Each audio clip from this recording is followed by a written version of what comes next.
23. 머리 희끗한 시종이 거대한 서재 안에서 들리는 공작의 코 고는 소리를 들으며 앉은 채로 꾸벅꾸벅 졸고 있었다.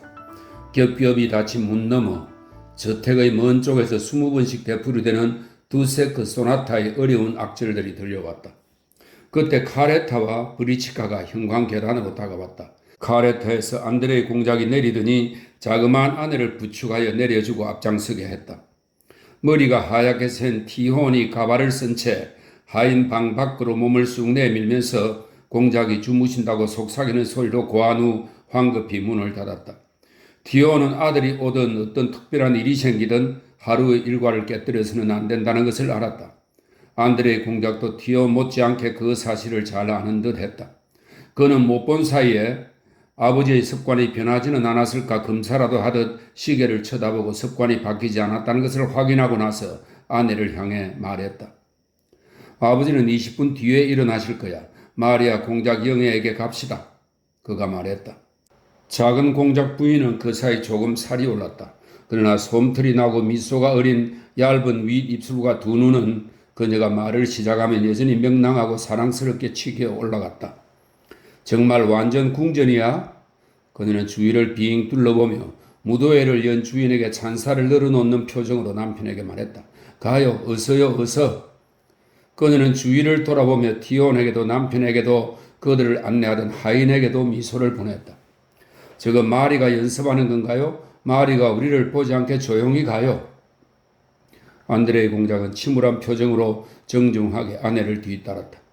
자네도 늙었군 티온. 그는 걸어가면서 자신의 손에 입을 맞춘 노인에게 말했다. 클라비코드 소리가 들려오던 방 앞에 이르자 옆문에서 옅은 금발의 예쁘장한 프랑스 여자가 뛰어나왔다. 마드무아젤 부리에는 너무 기뻐서 정신이 나간 것 같았다. 아, 공작 영애가 얼마나 기뻐할까요? 그녀가 입을 열었다. 드디어 오셨군요. 공작 영애에게 알려야겠어요? 아니요, 제발. 당신이 마드무아젤 부리엔이군요. 시누이가 당신에게 느끼는 우정 덕분에 난 이미 당신을 알고 있어요. 공작 부인이 그녀와 입을 맞추며 말했다. 그녀는 우리가 오리라고는 기대도 않고 있겠죠? 그들은 한 악질이 또다시 되풀이되며 들려오던 소파가 있는 방으로 다가갔다. 안드레이 공작이 걸음을 멈추더니 무언가 불쾌한 것을 예상이라도 한 듯 인상을 찌푸렸다. 공작 부인이 들어갔다. 악질이 중간에서 끊기고 비명소리와 마리아 공작 영예의 묵직한 발소리와 입맞춤 소리가 들렸다. 안드레이 공작이 들어갔을 때 안드레이 공작의 결혼식에서 딱 한 번 잠시 만났을 뿐이 공작 영예와 공작 부인은 서로 껴안은 채 처음 입맞춤한 곳이다. 그대로 입술을 꾹 대고 있었다. 마드모아젤 부리에는 두 손을 가슴에 꼭 대고 그들 근처에 서서 경건하게 미소를 짓고 있었다. 금방이라도 울 것처럼 보이기도 하고 금방이라도 웃음을 터뜨릴 것 같기도 했다. 안드레이 공작은 어깨를 움츠리며 음악 애호가가 틀린 음을 듣고 인상을 쓰듯 얼굴을 찌푸렸다. 두 여인은 서로를 놓아주었다. 그러고는 다시 상대에게 뒤질세라 손을 부여잡고 입을 맞추다가 또 손을 놓더니 또다시 서로의 얼굴에 입을 맞추었다. 그런 다음 두 사람은 안드레이 공작이 전혀 예상치 못한 울음을 터뜨리고 다시 입을 맞추기 시작했다.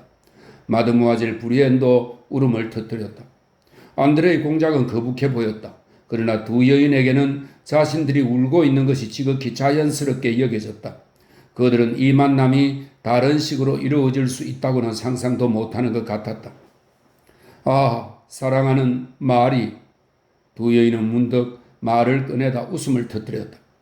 어젯밤에 꿈을 꾸었어요. 우리가 이렇게 올 거라고는 생각도 못했죠? 아, 말이 몹시 야위였어요? 언니는 무척 살이 쪘네요. 난 공작 부인을 금방 알아보았어요. 마드모아젤 부리엔이 끼어들었다. 하지만 난 상상도 못했어요. 마리아 공작 영애가 큰 소리로 외쳤다. 아, 앙드레, 오빠를 미처 못 봤네. 안드레이 공작은 여동생과 손을 맞잡고 서로 입을 맞추며 언제나 그랬듯 여전히 울보라고 그녀에게 말했다. 마리아 공작 영애가 오빠를 돌아보았다. 순간 아름다운 그녀의 크고 찬란한 눈동자의 애정어린 따뜻하고 온화한 눈길이 눈물을 내비치며 안드레이 공작의 얼굴에 머물렀다. 공작 부인은 쉬지 않고 종알거렸다. 솜털이 난 얇은 윗입술이 끊임없이 순식간에 날아내려와 필요한 곳에서 붉은 아랫입술을 살짝 건드렸다. 그러면 다시 치아와 눈동자를 반짝이는 미소가 나타났다. 공작 부인은 임신 중인 자신이 위협을 느낄 만큼 위험했던 스파스카야 산에서 그들에게 일어났던 사건에 대해 이야기하다가 이내 베테르부르크에 옷을 다 두고 와서 여기서는 무엇을 입고 다녀야 할지 모르겠다고, 안드레이가 완전히 변했다고, 키티 오딘 초바가 노인에게 시집갔다고, 마리아 공작 영예에게 진짜 구원자가 생겼다고, 하지만 그 얘기는 나중에 하자고 했다. 마리아 공작 영예는 아무 말 없이 계속 오빠를 바라보았다. 그녀의 아름다운 눈동자에는 사랑과 슬픔이 어려 있었다. 지금 그녀의 내면에는 올케의 말과 무관한 자신만의 상념의 흐름이 자리 잡은 것 같았다. 올케가 베테르부르크에서의 마지막 추기를 이야기하는 것 중에 그녀는 오빠를 향해 말했다. 꼭 전쟁에 나갈 거야, 앙드레? 그녀가 한숨을 쉬며 말했다. 리즈도 한숨을 쉬었다. 당장 내일이라도, 오빠가 대답했다. 거인은 여기에 날 버려둘 거예요. 성진도 할 수 있었는데 도대체 무엇 때문에 그러는지 모르겠어요? 마리아 공작 영예는 그 말을 끝까지 듣지 않고 자기 상념의 끈에 계속 매달린 채 다정한 눈길로 공작 부인의 배를 가리키며 올케에게 물었다. 맞아요? 공작 부인의 얼굴이 변했다. 그녀가 탄식했다. 네, 맞아요. 그녀가 말했다. 아, 너무 무서워요. 리자의 작은 입술이 축 처졌다. 그녀가 자기 얼굴을 신우의 얼굴에 가까이 대고는 갑자기 울음을 터뜨렸다. 이 사람은 쉬어야 해. 안드레의 공작이 얼굴을 찌푸리며 말했다. 그렇지, 리자. 이 사람을 방으로 안내해 주어라. 난 아버지를 뵈러 갈게. 아버지는 어때? 여전하시니? 늘 그렇지, 똑같아. 오빠 눈에는 어떨지 모르지만 공작 영예는 기쁘게 말했다. 여전히 시간을 지키시고 가로수길 산책도 하시고 가리 파는 안드레의 공작은 아버지를 매우 사랑하고 존경하긴 하지만 아버지의 약점도 이해하고 있음을 보여주는 보일 듯 말 듯 희미한 미소를 지으며 물었다. 시간을 지키는 것도 가리판도 또 수학도 내 기하학 수업도. 마리아 공작 영예는 마치 기하학 수업이 자기 삶에서 가장 즐거운 인상을 주는 것 중 하나인 양 기쁜 얼굴로 대답했다. 20분이 지나고 노 공작이 일어날 시각이 되자 티온이 젊은 공작에게 아버지의 부름을 전하러 왔다. 노인은 아들의 도착을 기념하여 자신의 생활 방식에 예외를 허용했다. 점심 전에 옷을 갈아입는 시간에 아들을 자기 거처에 들이도록 지시한 것이다. 공작은 늘 옛날 방식에 따라 카프탄을 입고 머리에 분을 뿌렸다.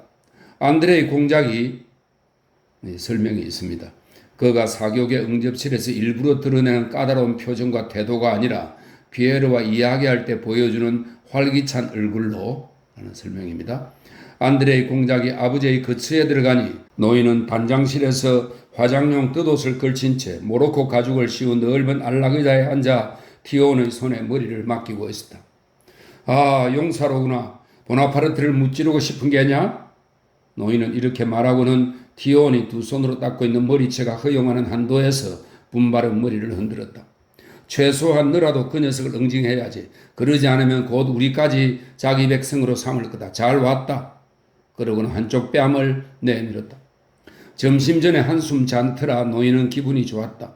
그는 점심 후에는 은잠이고 점심 전에는 금잠이라고 말하곤 했다. 그는 아래로 처진 짙은 눈썹 너머로 즐겁게 아들을 곁눈질했다. 아버지에게 다가간 안드레의 공작은 그가 가리킨 자리에 입을 맞추었다. 그는 아버지가 좋아하는 화제, 지금의 군인들에 대한, 특히 보나파르트에 대한 야유에 대꾸하지 않았다. 네, 왔습니다, 아버지. 임신한 아내도 함께요. 안드레의 공작은 활기차고도 공손한 눈으로 아버지의 얼굴 윤곽이 움직이는 모습을 하나하나 지켜보며 말했다. 건강은 어떠세요? 얘야, 건강하지 않은 자는 바보와 방탕한 인간들 뿐이다. 너가 날 알지 않느냐? 아침부터 저녁까지 바쁘게 일하고 절제된 생활을 하니 당연히 건강하지. 하나님 덕분입니다. 아들이 빙그레 웃으며 말했다. 하나님이 무슨 상관이냐? 자, 말해보아라. 그는 자신이 좋아하는 장난감 말로 돌아와서 말을 이어갔다. 독일인들은 전략이라고 부르는 너희의 새로운 과학에 따라 보나파르트와 어떻게 싸우라고 가르치더냐? 안드레의 공작은 미소 지었다. 숨 좀 돌리고요, 아버지. 그는 아버지의 약점이 그를 존경하고 사랑하는 데 방해가 되지 않는다는 것을 보여주던 미소와 함께 말했다. 아직 제 방에 들어가 보지도 못했습니다. 흩은 소리.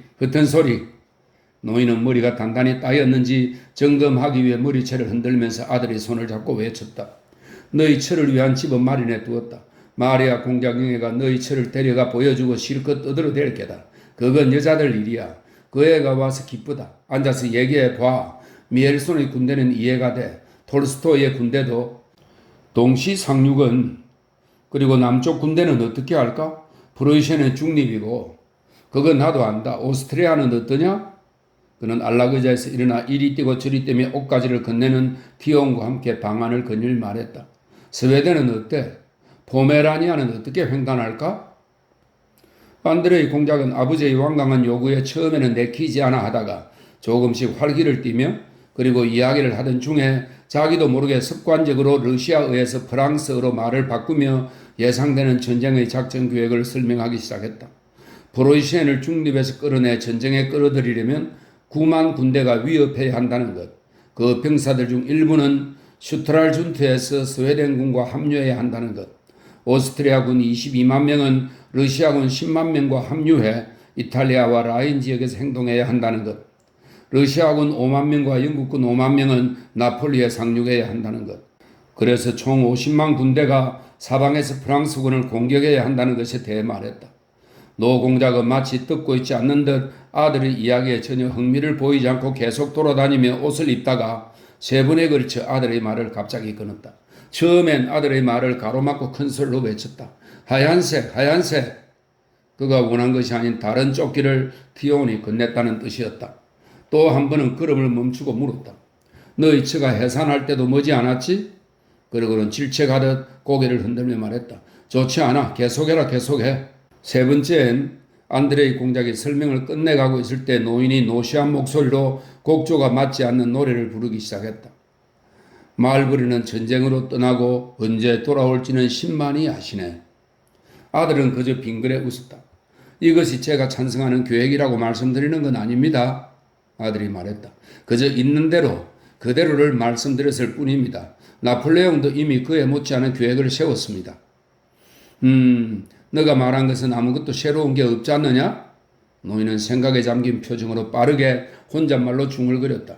언제 돌아올지는 신만이 아시네. 식당으로 가거라. 24. 정해진 시각이 되자 머리에 분을 바르고 깨끗이 면도를 한 공작이 식당으로 나왔다. 며느리와 마리아 공작 영애, 마드무아질 부리엔 그리고 공작의 건축기사가 그를 기다리고 있었다. 신분이 변변치 않은 건축기사는 그런 영광을 결코 기대할 수 없었는데 공작의 기묘한 변덕으로 식탁에 함께 자리하게 된 것이었다.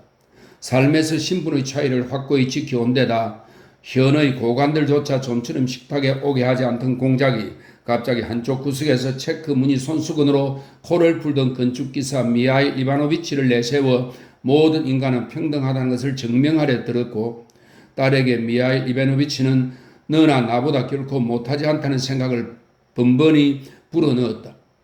식탁에서 공작은 말이 없는 미하일 이바노비치를 향해 어느 누구에게 보다 더 자주 말을 걸었다.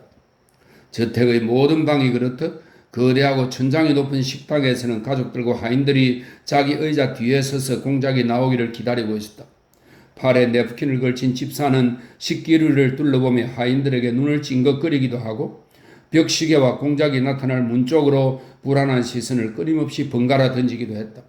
안드레이 공작은 그에게는 새로운 볼콘스키 공작 가문의 나무 모양 가계도가 끼워진 거대한 금빛 액자를 바라보았다. 맞은편에도 똑같이 거대한 액자가 걸려 있었다. 류리크 가문 출신으로 볼콘스키 가문의 선조임에 틀림없는 왕관선 대공을 아마도 집안 전속 화가의 솜씨로 그린 조야한 그림이었다. 안드레이 공작은 나무 모양의 가계도를 바라보며 고개를 젓고 꼭 닮은 초상화를 바라보는 사람이 지을 법한 표정으로 웃음을 참지 못했다. 여기에 오면 아버지의 모든 것을 알게 되는구나. 그는 가까이 다가온 마리아 공작 영애에게 말했다. 마리아 공작 영애는 놀란 눈으로 오빠를 바라보았다. 그녀는 그가 무엇 때문에 웃음을 짓고 있는지 이해할 수 없었다. 아버지가 한 모든 일은 그녀에게 판단할 여지를 주지 않는 경건함을 불러일으키고 있었다. 누구에게나 저마다의 아킬레스건이 있기 마련이지. 안드레이 공작은 계속 말을 이었다. 그처럼 거대한 지성을 가지시고도 이런 우스꽝스러운 일에 빠지시다니. 마리아 공작 영애는 오빠의 대담한 의견을 납득할 수 없어 반박하려고 했지만 마침 기다리던 발소리가 서재에서 들려왔다. 공작은 여느 때처럼 유쾌한 표정으로 빠르게 걸어 들어왔다. 마치 바삐 서두르는 태도로 일부러 집안의 엄격한 질서와 대조를 보이려는 것 같았다. 바로 그 순간 큰 시계의 괴종이 2번 울렸고 응접실 안의 다른 시계들도 가늘고 높은 소리를 냈다. 공작은 걸음을 멈추었다. 밑으로 쳐진 짙은 눈썹 아래에서 생기있게 빛나는 엄격한 2 눈이 모두를 쭉 둘러보다가 젊은 공작 부인에게서 멈추었다. 순간 젊은 공작 부인은 차르가 나올 때 궁정의 신하들이 느끼는 감정, 이 노인이 가까운 모든 이들의 내면에 불러일으키던 두려움과 경외의 감정을 경험했다. 그는 공작 부인의 머리를 쓰다듬고 어색한 동작으로 목덜미를 가볍게 두드렸다. 기뻐구나 기뻐. 그는 이렇게 말하고 그녀의 눈을 다시 한번 유심히 바라본 후 빠르게 걸음을 옮겨 자기 자리에 앉았다. 앉아요, 앉아. 미하일 이바노비치, 앉아요. 그러고는 며느리에게 자기 옆자리를 가리켰다. 하인이 그녀를 위해 의자를 빼주었다. 호. 노인이 며느리의 둥그스름한 허리를 바라보며 말했다. 서둘렀구나. 좋지 않아? 그는 언제나처럼 눈은 웃지 않고 입 하나로만 메마르고 차갑고 불쾌하게 웃었다. 걸어야 한다. 되도록 많이 걸어야 해. 노인이 말했다. 작은 공작 부인은 그의 말이 들리지 않았다. 어쩌면 듣고 싶지 않았는지도 모른다. 그녀는 말이 없었고 당황한 듯 보였다. 공작이 친정 아버지에 대해 묻자 공작 부인은 말문을 열며 쌩긋 웃었다. 그는 그녀에게 2 사람이 공통으로 아는 지인들에 대해 물었다. 공작 부인은 더욱더 생기를 띠고 이야기를 늘어놓으며 공작에게 사람들의 안부 인사와 도시의 뜬소문을 전했다. 불쌍한 아프락시나 백작 부인이 남편을 여의셨어요. 눈이 퉁퉁 붓도록 우셨죠. 가여운 분. 점점 더 생기를 띠며 그녀가 말하고 있었다. 그녀가 생기를 띠임에 따라 공작은 점점 더 엄한 눈초리로 그녀를 바라보았다. 그러고로 마치 그녀를 충분히 알았고 명확히 파악했다는 듯 그녀에게서 고개를 돌려 미하일 이바노비치에게 말을 걸었다. 자, 어떻소 미하일 이바노비치? 우리 부오나파르트가 안 좋은 상황에 처했어요. 안드레이 공작이, 그는 늘 아들을 3인칭으로 불렀다. 안드레이 공작이 내게 말한 바에 따르면 그를 치기 위해 엄청난 병력이 집결하고 있는 모양이에요. 그런데도 당신과 나는 그를 계속 하찮은 인간으로 생각했소이다. 미하일 이바노비치는 언제 보나파르트에 대해 그런 말을 했는지 확실히 몰랐지만 공작이 좋아하는 화제를 끌어들이는 데 자신이 필요하다는 것을 이해했다. 그는 그 결과가 어떻게 될지 스스로도 모른 채 놀란 눈으로 젊은 공작을 쳐다보았다. 저 사람은 나의 훌륭한 전술가란다. 공작이 건축기사를 가리키며 아들에게 말했다. 그리하여 대화는 다시 전쟁과 보나파르트와 현재의 장군들과 강요에 관한 것들로 접어들었다. 노 공작은 요즘 활동하는 사람들은 전부 군무와 국정의 기본도 모르는 푼대기들일 뿐이라고, 보나파르트는 그와 맞설 포튠킨과 수보로프 같은 인물이 없어서 성공한 하찮은 프랑스노에 불과하다고 확신하는 듯 했다. 게다가 그는 심지어 유럽에는 어떠한 정치적 난관도 전쟁도 없다고, 오늘날의 인간들이 일하는 척하며 연기하는 우스꽝스러운 인형극 같은 것만 있을 뿐이라고 확신하는 듯 했다. 안드레이 공작은 새로운 인물들에 대한 아버지의 조롱을 쾌활하게 참아내면서 즐거운 기색으로 아버지를 대화에 끌어들이고 그의 말에 귀를 기울였다. 예전 일은 다 좋아 보이지요. 그가 말했다. 하지만 바로 그 수보로프도 모로가 놓은 덫에 걸려서 빠져나오지 못했잖아요.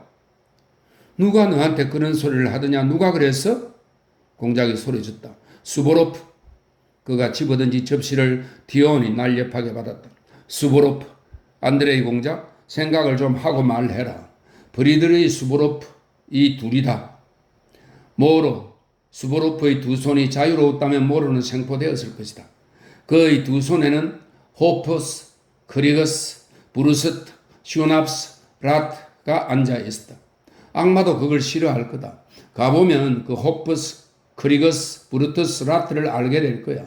수브로프도 그들을 감당하지 못했는데 미하일 크루초프가 어떻게 감당하겠어? 아니지 이 친구야. 그는 계속해서 말했다. 너희들과 너희 장군들은 보나파르트의 상대가 되지 않아. 자기 편이 자기 편을 알아보지 못하도록 자기 편이 자기 편을 치도록 해서 프랑스인들을 이겨야 한다.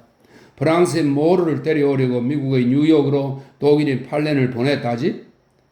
그는 그의 모르를 러시아 군대에 영입할 목적으로 했던 초청을 넌지시 암시하며 말했다.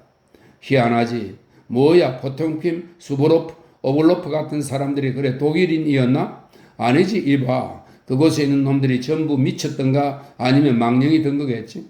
하나님이 도우시길. 우리가 지켜보면 보나파르트가 그놈들 사이에서 위대한 장군으로 꼽힌다니. 모든 명령이 훌륭했다고 말하는 건 전혀 아닙니다. 안드레 공작이 말했다. 다만 저는 어째서 아버지가 보나파르트를 그렇게 판단하시는지 이해할 수 없습니다. 마음껏 조롱하세요. 그래도 보나파르트는 위대한 사령관입니다. 미하일 이바노비치, 노 공작이 구운 고기에 정신이 팔려 두 사람이 자기를 잊었기를 바라고 있던 건축기사에게 소리쳤다. 내가 당신에게 보나파르트가 위대한 전술가라고 말했지요. 여기 내 아들도 그렇게 말하는구려? 물론입니다. 공작 카카. 건축기사가 대답했다. 공작은 다시 특유의 싸늘한 웃음을 터뜨렸다. 보나파르트는 루바시카를 입고 태어났어. 그의 병사들은 훌륭하지. 게다가 그놈은 독일인들을 가장 먼저 공격했다. 독일인들을 치지 않는 건 게으름뱅이들 뿐이다. 세상이 존재한 이래 모두가 독일인들을 쳤지. 그들은 아무도 치지 못하고 그저 자기들끼리 치고받았어. 그 녀석은 그놈들 위해서 자기 영광을 이룩했고, 그리고 공작은 자신이 이해하기에 보나파르트가 전쟁뿐 아니라 국무에서 저지른 실수까지 모두 분석하기 시작했다. 아들은 반박하지 않았다.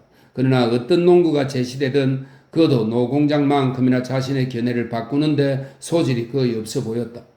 안드레의 공작은 반박하고 싶은 마음을 꾹 참고 귀를 기울이며 이 노인이 오랜 세월 시골에 혼자 칩거하고 있으면서도 최근 몇 년에 걸친 유럽의 모든 군사적 정치적 상황을 어떻게 그처럼 상세하고 그처럼 예리하게 알고 판단할 수 있었을까 생각하며 자기도 모르게 깜짝 놀라고 있었다.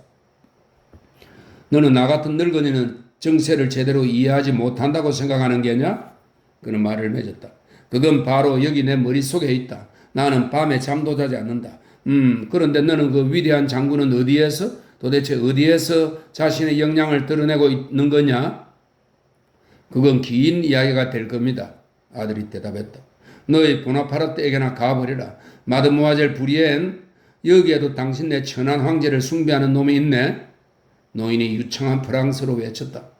제가 보나파르트파가 아니라는 건 아시잖아요, 공장님. 언제 돌아올지는 신만이 아시네. 공장은 곡조가 맞지 않게 노래를 불렀다. 그러고는 더욱 부자연스럽게 웃음을 터뜨리며 식탁을 떠났다. 작은 공작 부인은 논쟁 내내 그리고 식사를 마칠 때까지 계속 입을 다문 채 놀란 눈으로 마리아 공작 영애와 시아버지를 번갈아 쳐다봤다. 사람들이 식탁을 떠나자 그녀는 신우이의 팔을 잡고 다른 방으로 불러들였다. 당신 아버지는 정말 현명한 분이세요? 그녀가 말했다. 그래서 아버님이 무서워요. 아니에요. 아버지는 아주 좋은 분이세요. 마리아 공작 영애가 말했다. 25. 이튿날 저녁 안드레 공작은 떠날 채비를 하고 있었다. 식사 후에 노 공작은 자신의 질서를 양보하지 않고 자기 방으로 가버렸다. 작은 공작 부인은 신우이 방에 있었다. 안드레 공작은 견장을 달지 않은 여행용 프로코트 차림으로 자신에게 제공된 방에서 시종과 함께 짐을 꾸렸다. 그는 콜야스카와 여행용 가방 더미를 손수 살핀 후 말을 매라고 지시했다. 방에는 소지품 상자, 커다란 은제 식료품 가방, 튀르크제 피스톨 2자루, 아버지가 오차코프 부근에서 가져와 선물로 준 군도 등 안드레 공작이 항상 지니고 다니는 물건들만 남아있었다. 안드레 공작은 이 모든 여행용 소지품을 매우 질서정연하게 정리했다. 모두 새 것이고 깔끔했으며 모직 주머니에 담겨 끈으로 정성껏 묶여 있었다.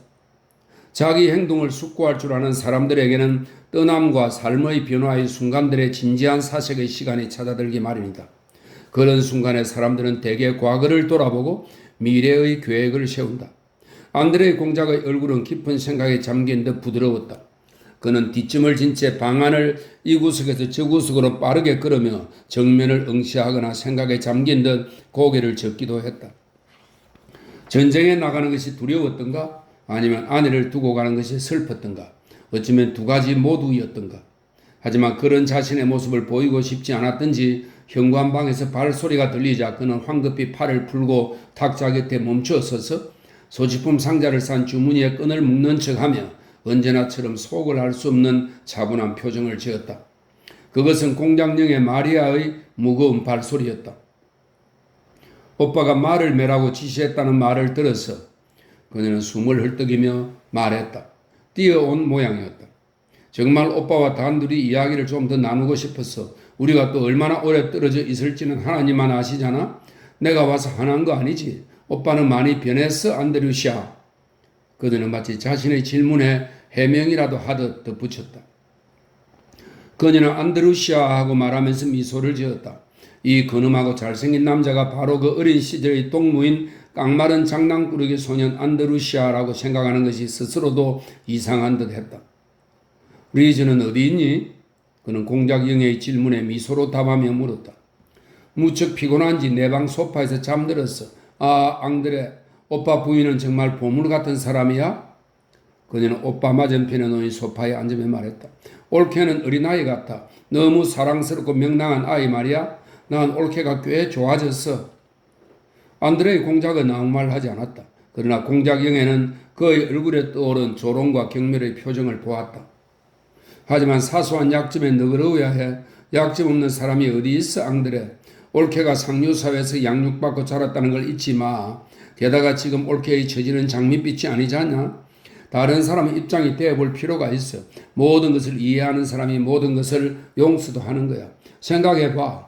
익숙한 생활을 떠나 남편과도 헤어지고 혼자 시골에 그것도 임신한 몸으로 남게 됐으니 저 가여운 사람의 마음이 어떻겠어? 아주 괴로운 일이잖아. 우리가 속속들이 안다고 여기는 사람들의 말을 들으며 미소를 짓는 것처럼 안드레의 공작도 자기 누이를 쳐다보며 빙그레 웃고 있었다. 너도 시골에서 살지만 이런 생활을 끔찍하다고 생각하지 않잖아? 그가 말했다. 나는 경우가 다르지. 내 얘기는 해서 뭐해? 난 다른 삶을 바라지 않아. 게다가 바랄 수도 없어. 다른 삶은 전혀 모르니까. 생각해봐, 안드레. 인생에서 가장 좋은 시절에 시골에 파묻혀 지내는 게 젊은 사교계 여성에게 어떤 것일지? 그것도 혼자서 말이야. 왜냐하면 아빠는 늘 바쁘시고 난 오빠가 날 알잖아. 상류사회에 익숙한 여자에게 내가 얼마나 불쌍할 정도로 재미없는 여자인지를 말이야. 마드모아젤 부리엔 혼자. 난 그 여자가 정말 마음에 안 들어. 그대의 부리엔 말이야. 안드레의 공작이 말했다. 오, 아니야. 정말 착하고 좋은 여자야. 무엇보다 귀여운 아가씨지. 그녀에겐 아무도 없어. 사실 그녀는 나한테 필요하지 않을 뿐 아니라 성가시기까지 해. 오빠도 알다시피 난 언제나 낯가림이 심해서 지금은 더해. 난 혼자 있는 게 좋아. 아버지는 그녀를 몹시 좋아해. 그녀와 미하일 이바니치 이 두 사람에게 아버지는 늘 다정하고 친절하게 대하셔. 왜냐하면 두 사람은 아버지에게 은혜를 입고 있으니까. 서턴이 말하듯이 우리가 사람들을 사랑하는 것은 그들이 우리에게 베푼 선행 때문이라기보다도 우리가 그들에게 베푼 선행 때문이지. 아버지는 고아인 그녀를 길에서 데려오셨어. 그녀는 무척 착해. 그리고 아버지는 그녀가 책 읽는 방식을 좋아하셔. 그녀는 밤마다 아버지께 소리내어 책을 읽어드려. 아주 멋지게 읽어. 그래. 그런데 솔직히 말이 내 생각엔 너가 가끔은 아버지의 성격 때문에 괴롭지 않은지? 느닷없이 안드레의 공작이 물었다. 마리아 공작영애는 이 질문에 처음엔 그냥 놀랐으나 뒤이어 소스라치게 경악했다. 내가 괴로워한다고? 그녀가 말했다. 아버지는 언제나 완고하셨지. 지금은 점점 더 까다로워지시는 것 같아. 안드레의 공작은 누이를 어리둥절하게 하거나 시험해 보기 위해 일부러 그런 식으로 가볍게 아버지를 평가하듯 말하는 것 같았다. 앙드레, 오빠는 누구에게나 좋은 사람이야. 하지만 오빠의 생각에는 오만한 면이 있어. 공작영애는 대화의 행보보다 자기 상념의 흐름을 더 열심히 쫓으며 말했다. 그건 큰 죄악이야. 과연 아버지를 평가하는 게 가능해? 설령 그럴 수 있다 해도 아버지 같은 분이 경배 이외에 다른 어떤 감정을 불러일으킬 수 있겠어?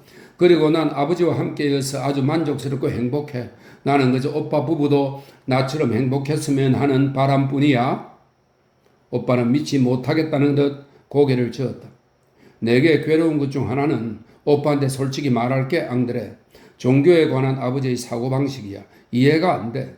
어떻게 그처럼 엄청난 지적 능력을 갖춘 분이 대나처럼 명백한 것을 보지 못하고 그토록 헤매고 계실 수 있을까? 바로 그게 내 유일한 불행이야. 하지만 이 점에서도 최근엔 조금씩 나아지는 기미가 보여. 요즘에는 아버지의 조롱도 그렇게 신랄하지 않아.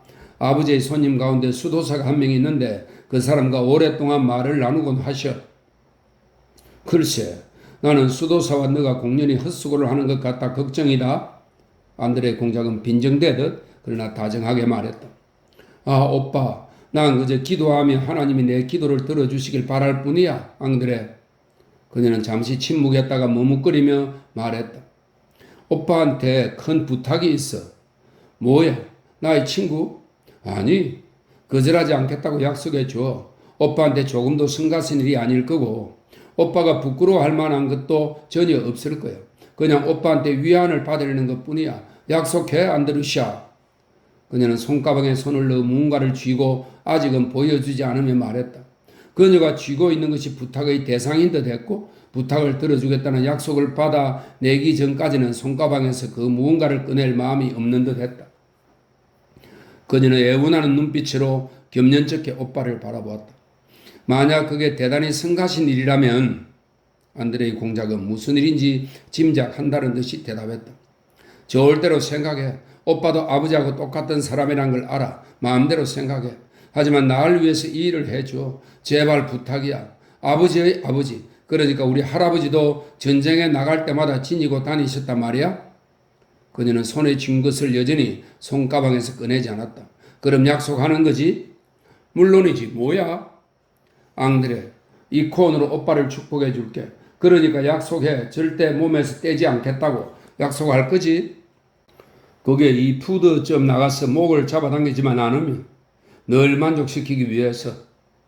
안드레 공작은 이렇게 말했지만 이 농담에 누이의 얼굴이 슬픈 표정을 띠는 것을 보고 금방 후회했다. 무척 기뻐. 정말이야. 진짜 기뻐. 그는 덧붙였다.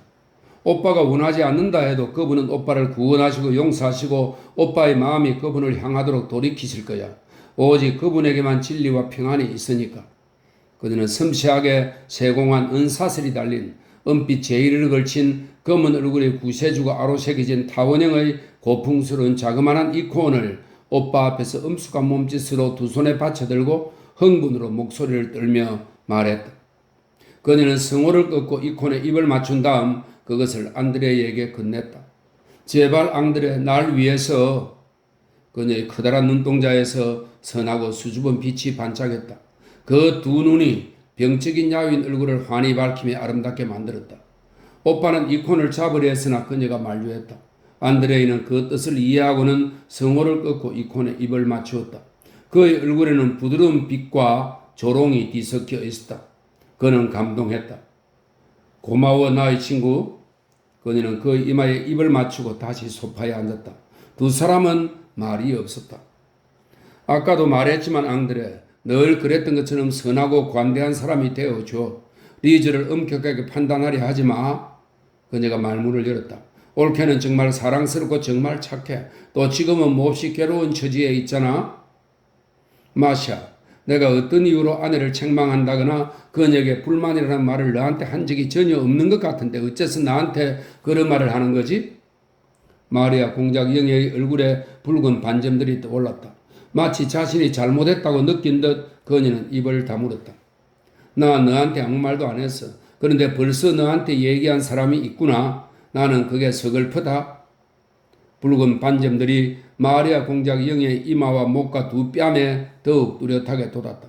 그녀는 무언가를 말하고 싶었지만 입 밖에 낼 수 없었다. 오빠는 짐작하고 있었다. 작은 공작 부인이 식사 후에 울면서 불행한 출산을 할 것 같은 예감이 들어 두렵다고 말했을 테고 자신의 운명과 시아버지와 남편에 대해 불평했을 것이다. 그녀는 눈물을 쏟아낸 후에 잠들었을 것이다. 안드레의 공작은 누이가 가여웠다. 마샤, 하나만 알아다오. 난 그 무엇에 대해서도 내 아내를 비난할 수 없고 한 적도 없고 결코 하지도 않을 거야. 그리고 아내에 대한 태도에 있어 난 그 무엇에 대해서도 스스로를 비난할 수 없어. 내가 어떤 상황에 있던 그 사실은 언제나 그대로일 거야. 하지만 너가 진실을 알고 싶다면 내가 행복한지 알고 싶어? 아니 그녀는 행복할까? 아니 어째서? 몰라? 그는 이렇게 말하며 일어서더니 누이에게 다가가 몸을 숙이고 이마에 입을 맞추었다. 그의 아름다운 눈동자가 예사롭지 않은 지적이고 선량한 광채를 띄었다. 하지만 그는 누이가 아니라 그녀의 머리 너머 열린 문 사이의 어둠 속을 바라보고 있었다. 아내에게 같이 가자. 작별 인사를 해야 해. 아니면 너 혼자 가서 아내를 깨워줘. 나도 곧 갈게. 베트루시카, 그는 시종에게 소리쳤다. 이리 와서 좀 치워. 이건 좌석 밑에, 이건 오른쪽에. 마리아 공장령에는 자리에서 일어나 문으로 향하다가 걸음을 멈추었다. 앙드레, 만약 오빠에게 믿음이 있었다면 오빠는 하나님께 오빠가 느끼지 못하는 그 사랑을 내려달라고 기도했을 테고 오빠의 기도는 응답을 받았을 거야? 그래, 정말 그랬을 거야. 안드레 공작이 말했다. 가봐, 마샤. 나도 곧 갈게. 누이 동생의 방으로 가는 길에 집 두 채를 잇는 복도에서 안드레이 공작은 사랑스럽게 미소 짓고 있는 마드모아젤 부리엔을 만났다. 이날 그가 인적 없는 통로에서 기쁨이 넘치는 순진한 미소를 띤 그녀와 마주친 게 벌써 세 번째였다. 어머, 방에 계시는 줄 알았어요. 그녀는 왠지 얼굴을 붉히고 눈을 내리깔며 말했다. 안드레이 공작은 엄하게 그녀를 쳐다보았다. 갑자기 공작의 얼굴에 저기가 떠올랐다. 그는 그녀에게 아무 말도 하지 않았지만 그녀의 눈을 보지 않고 이마와 머리카락을 너무나 경멸 어린 시선으로 바라보아서 프랑스 처녀는 얼굴을 붉히며 아무 말도 못하고 자리를 피했다. 그가 누이의 방에 다가갔을 때 공작 부인은 이미 잠에서 깨어 있었다. 바쁘게 쉼 없이 제잘되는 그녀의 명랑한 목소리가 열린 문 사이로 들려왔다. 그녀는 마치 오랫동안 꾹 참았으니 이제 잃어버린 시간을 보상받고 싶다는 듯 제잘되고 있었다. 아니에요. 상상해봐요. 늙은 주부와 백작 부인 말이에요. 마치 세월을 우롱하기라도 하듯 가발에다 의치를 하고는 하하 말이. 안드레이 공작은 남들 앞에서 아내가 주부와 백작 부인에 대해 하는 똑같은 말과 똑같은 웃음을 이미 5번은 들었다. 그는 조용히 방으로 들어갔다. 통통하고 얼굴이 발그레한 공작 부인은 두 손에 일감을 들고 안락의자에 앉아 페테르부르크의 추억과 심지어 공허한 미사 일구까지 들먹이며 쉴 새 없이 떠들고 있었다. 안드레 공작은 가까이 다가가 그녀의 머리를 어루만지며 여독을 충분히 풀었는지 물었다. 그녀는 그에게 대답하고 똑같은 이야기를 계속했다. 말 6필이 끄는 콜야스카가 현관 입구 곁에 서 있었다. 떨은 어두운 가을 밤이었다. 마부는 말들 사이에 있는 끌채도 볼 수 없었다. 현관 계단에는 등불을 든 사람들이 분주히 돌아다녔다. 거대한 저택이 커다란 창문들을 통해 보이는 불길로 타오르고 있었다. 현관방은 젊은 공작에게 작별 인사를 하려는 하인들로 붐볐다. 호월에는 집안 사람들, 즉 미하일 이바노비치, 마드모아젤 부리엔, 마리아 공작 영애, 공작 부인이 서 있었다. 안드레이 공작은 아들과 단둘이 작별 인사를 하고 싶어한 아버지의 서재로 불려갔다. 모두 그들이 나오기를 기다리고 있었다. 안드레이 공작이 서재에 들어갔을 때 노 공작은 돋보기 안경을 쓰고 하얀 할라트를 걸친 채 탁자 앞에 앉아 글을 쓰고 있었다. 그는 아들 외에는 누구도 할라트 차림으로 맞이하지 않았다. 그가 돌아보았다. 가는 거냐? 그러고는 다시 글을 쓰기 시작했다. 작별 인사를 드리러 왔습니다. 여기에 입을 맞추다오. 노공작이 뺨을 내밀었다. 고맙다 고마워. 왜 제게 고마워하십니까? 꾸물거리지 않고 여자 치맛자락에 매달리지 않았다. 직무가 최우선이지. 고맙다 고마워. 그러고는 사각거리는 펜 촉에서 잉크방울이 튀도록 글을 써나갔다. 할 말이 있으면 해라. 난 2가지를 한꺼번에 할 수 있다. 그가 덧붙였다. 아내 말입니다. 아내를 아버지 손에 맡기고 떠나는 것이 너무 죄송해서. 무슨 헛소리를 하는 게냐? 필요한 것을 말해라. 아내가 해산할 때쯤 모스크바에 사람을 보내 산부인과 의사를 불러주시면 의사가 여기 있게 해주십시오. 노공작은 손을 멈추고 이해할 수 없다는 듯 엄한 눈길로 아들을 응시했다. 자연이 돕지 않으면 어느 누구도 도울 수 없다는 것을 압니다. 안드레이 공작은 당황한 기색으로 말했다. 불행한 일이 일어날 가능성은 100만 분의 1이라는 것을 저도 인정합니다. 다만 그것은 아내와 저의 망상입니다. 사람들한테 계속 그런 말을 듣고 자신도 그런 꿈을 꾸곤 해서 아내가 두려워하고 있습니다. 노 공작은 그를 맞았으며 혼자 말을 했다. 그렇게 하지. 그는 서명을 끝내더니 갑자기 아들 쪽으로 몸을 획 돌리고 웃음을 터뜨렸다. 일이 잘 안 되지, 그렇지? 뭐가 잘 안 된다는 겁니까, 아버지? 마누라 말이다. 노 공작이 짧고 의미심장하게 말했다. 무슨 말씀인지 모르겠습니다. 안드레이 공작이 말했다. 어쩔 도리가 없다네, 이 친구야. 공작이 말했다. 여자들은 다 그 모양이야. 이혼할 수도 없고 말이다. 걱정 마라. 아무에게도 말하지 않으마. 하지만 너 자신은 알겠지? 그는 뼈가 앙상하게 드러난 작은 손으로 아들의 손을 잡고 흔들며 사람을 꿰뚫어 보는 듯한 민첩한 눈길로 아들의 얼굴을 똑바로 주시하더니 다시 특유의 싸늘한 웃음을 터뜨렸다. 아들은 한숨을 쉬었다. 이 한숨으로 아버지가 그를 잘 헤아리고 있음을 인정한 것이다. 노인은 복납과 인장과 종이를 잡았다 던졌다 하면서 특유의 습관적인 민첩함으로 편지들을 접고 봉인했다. 어찌겠냐, 아름다운 걸 무엇이든 하마 안심해라. 그는 봉인하면서 띄엄띄엄 말했다. 안드레이는 침묵했다. 아버지가 자신을 잘 이해하고 있다는 사실이 기쁘기도 하고 불쾌하기도 했다. 노인은 자리에서 일어나 아들에게 편지 한 통을 건넸다. 알겠냐? 그가 말했다. 아내에 대해서는 걱정하지 마라. 할 수 있는 것은 다 할 테니까 이제 잘 들으라. 편지를 미하일 일라리오노비치에게 전해라. 늘 좋은 자리에 활용하고 오랫동안 부관으로 붙들어 두지 말라고 썼다. 그건 비루한 직무다. 그에게 말해라. 내가 그를 기억하고 또 사랑한다고 말이다. 그리고 그가 널 어떻게 대하는지 편지해라. 대우가 좋으면 계속 복무해라. 니콜라이 안드리에비치 볼콘스키의 아들이 동정에 기대어 누구 밑에서 일하는 일은 없을 것이다. 자, 이리 와라. 그가 말을 너무 빨리 해서 단어를 반쯤 삼켜도 아들은 그의 말을 알아듣는 데 익숙했다. 그는 책상 쪽으로 아들을 데리고 가서 뚜껑을 열고 서랍을 빼더니 그의 큼직하고 길쭉하고 촘촘한 필체로 가득 채워진 공책을 꺼냈다. 틀림없이 내가 너보다 먼저 죽을 게다. 여기에 나의 기록이 있다는 것을 알아두어라. 내가 죽은 후에 이것을 폐하께 전해야 한다. 그리고 이것은 롬바르드 채권과 편지다. 이것은 수보로프 전쟁사를 저술하는 사람에게 줄 상금이다. 학술원에 보내라. 여기 이것은 나의 비망록이니 내가 죽은 후에 너 자신을 위해 읽어보아라. 도움이 될 만한 것을 발견할 게다. 안드레이는 아버지에게 틀림없이 더 오래 사실 것이라는 말을 하지 않았다. 그는 그런 말을 할 필요가 없다는 것을 알았다. 모두 수행하겠습니다, 아버지. 그는 말했다. 자, 이제 작별이다. 그는 아들에게 자신의 손에 입을 맞추게 하고 그를 안았다. 한 가지만 기억해라, 안드레이 공작. 너가 죽는다면 나는 이 늙은이는 고통스러울 것이다. 그는 뜻밖의 침묵에 잠기더니 갑자기 높고 날카로운 목소리로 말을 이었다. 그러나 너가 니콜라이 볼콘스키 아들로서 제대로 처신하지 않았다는 것을 알게 되는 날에는 나는 수치스러울 것이다. 그가 날카롭게 외쳤다. 제게 그런 말씀을 하실 수 없을 텐데요, 아버지. 아들은 미소를 지으며 말했다. 노인은 침묵에 잠겼다. 아버지에게 부탁드리고 싶은 것이 또 있습니다. 안드레이 공작이 말을 이었다. 만일 제가 죽고 제게 아들이 생기면 그 아이를 아버지 곁에서 떼어놓지 말아 주십시오. 어제 말씀드렸다시피 그 아이는 아버지 밑에서 자랄 수 있도록 부탁드립니다. 아내에게 맡기지 말라고? 노인이 말하고는 웃음을 터뜨렸다. 그들은 서로를 마주한 채 말없이 서 있었다.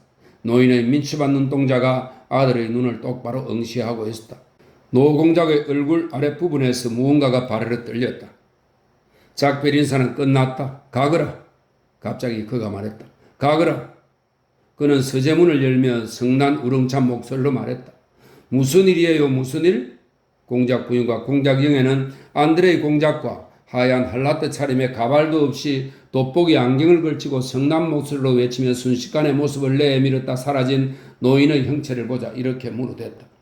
안드레이 공작은 한숨을 쉬고 아무 대답도 하지 않았다. 자, 그는 아내를 향해 말했다. 자라는 이 말은 마치 이제 당신이 장난을 쳐봐라 하는 것처럼 차가운 조롱으로 들렸다. 앙드레, 벌써요? 작은 공작 부인이 하얗게 질려서 두려움 어린 눈길로 남편을 바라보며 말했다. 그가 그녀를 안았다. 그녀는 비명을 지르고 정신을 잃으며 그의 어깨로 쓰러졌다. 그는 아내가 기댄 어깨를 조심스럽게 뺀 후 그녀의 얼굴을 헐깃 보고는 그녀를 안락의자에 조심스럽게 앉혔다. 안녕 마리. 그는 조용한 목소리로 누이에게 말하고 서로 손에 입을 맞춘 후 빠른 걸음으로 방을 나섰다. 공작 부인은 안락의자에 누워있고 마드모아젤 브리엔이 그녀의 관자놀이를 문지르고 있었다. 마리아 공작영에는 올케를 부축한 채 눈물에 젖은 아름다운 눈으로 안드레의 공작이 나간 문을 바라보며 그를 위해 성호를 끄었다. 노인이 코를 푸는 마치 총소리 같은 험악한 소리가 연거푸 서재에서 들려왔다. 안드레의 공작이 나가자마자 서재 문이 획 열렸고 하얀 할라트를 걸친 노인의 준엄한 형체가 내다보았다. 떠났느냐? 그럼 됐다. 그가 말하면서 의식을 잃은 작은 공작 부인을 성난 눈초리로 바라보고 책망하듯 고개를 흔들고는 문을 쾅 닫았다.